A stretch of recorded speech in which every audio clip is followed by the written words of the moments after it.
Grandfather, the father of Monty and Benedict Uno and the grandfather of Nigel Uno and the main antagonist of the movie Operation Zero. He's an evil adult who is without a doubt the strongest villain in the entire series of Codename Kids Next Door, just ahead of Father himself. Now in this video, when talking about Grandfather's strength, I'm not going to really be using much real-world sciences or anything like that that'll prove my points on his strength, since when it comes to his powers specifically, it's a tad hard to calculate feats of his, like his speed, raw physical strength, etc., since this man's only appearance was in the movie Operation Zero, so it'll be a fairly basic examination of Grandfather's feats. Hopefully you guys don't mind. So right off the bat in Operation Zero, Grandfather is introduced to the audience as a being so powerful he basically ruled the world single-handedly.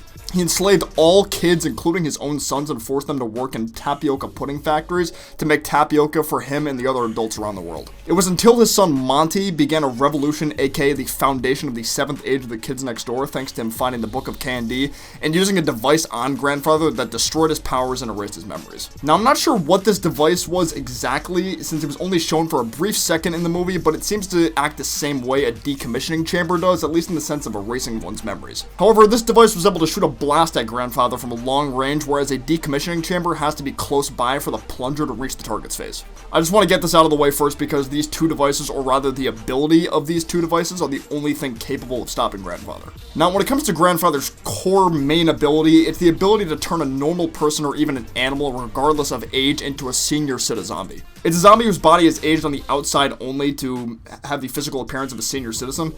I say that because these zombies are still very durable and strong, even though they have the appearance of a senior citizen. All these zombies are loyal to Grandfather the moment they're transformed, and these zombies also gain the ability to transform other normal creatures into senior citizen zombies as well. This ability is without a doubt Grandfather's greatest feat. This power basically created a plague-like apocalypse in the world of Kids Next Door, where it was so easy to spread all over the world because of how it worked. The more senior citizen zombies out there, the easier the effect became to spread. It got to the point where the only people not affected by this power were number 1, Monty, Father, and the Delightful Children. Well, towards the end of the movie, the rest of Sector V were partially cured from the senior citizen zombification, but that doesn't really count in my opinion. The only two characters shown to resist Grandfather's powers were Monty and Number 362. Number 362's case isn't all that noteworthy though, since her resistance didn't last all that long, plus the process taking a little longer on her may have just been for dramatic effect since she's the leader of the KND and she was about to be forcefully put on the side of evil.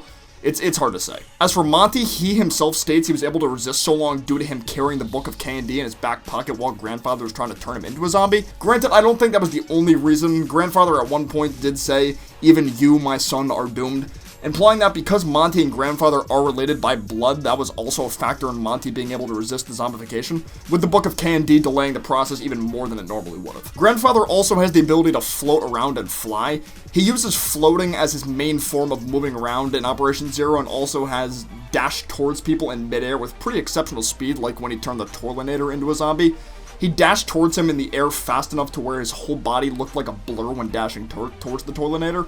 In terms of physical strength, he's definitely shown to be stronger than the average human. Granted, this isn't the most considerable feat in the world, probably his least impressive actually. A lot of characters in the KND universe, both kids and adults included, have been shown to have superhuman strength throughout the series. Even during the movie itself, for an instance, Nigel, who's a 10-year-old kid by the way, was strong enough to toss zombified Number 2 off of his body a pretty considerable distance as well. And this version of Number 2 was not only much taller, but much heavier than the original Number 2. Like 3 times Nigel's size at least. Of course, me looking at this as a normal human being, it's still pretty impressive that Grandfather was able to lift up Monty and Toilinator with just the strength of one arm, and toss Monty specifically off to the side afterwards, but in terms of other K&D characters and seeing what they can do, it's not all that impressive. Also, Grandfather has the ability to use heat vision. This is only used in an instance on Father when Grandfather was getting annoyed by Father boasting about how evil he was. Of course, this attack did look pretty powerful. It knocked Father down to the ground and he was burning for a little bit, but at the same time, on somebody like Father, it didn't really affect him specifically because Father also has fire powers, but on somebody else, it probably would have done a good amount of damage. And finally, for Grandfather's final feat, which is his incredible durability, definitely his second best feat. This feat was only put to the test once in Operation Zero, but this showing was so incredibly impressive, it doesn't even matter. At the time of first watching the movie, it was made out to the audience that Sector V and Monty's plan was to simply crush Grandfather by sending the moon base hurtling down from space and crashing on top of him. The plan was soon later revealed that they just wanted to make sure he'd be inside the decommissioning area of the base once the base landed on Earth, though. But just think about this. This moon base, which is almost the height of the entire moon itself if you scaled it down, flying down from space at an incredibly fast speed, lands right on top of this man, and he comes out of the crash completely unscathed. Like fucking hell, man. He literally acted like nothing even happened to him. He just brushed it off like nothing. If Monty and Nigel didn't have prep time, there's no way they wouldn't have been able to beat him. There's just no way. If I were to scale Grandfather at a power level, I'd say he's around planet level for sure. He was able to enslave the entire Earth with the exception of a few people and survive the crash of a base that's almost as big as the moon targeted directly at him. Without a doubt, one of the strongest villains in Cartoon Network's cartoon history. I think that just about does it for this video though. I know I've been gone for a pretty long time and it's weird that I'm uploading this out of the blue, but I was just at one of those points where I just wasn't getting enjoyment from the idea of making content. It didn't even have to do with views or anything like that either. I just was not feeling it for a while. I just didn't have any drive to make videos.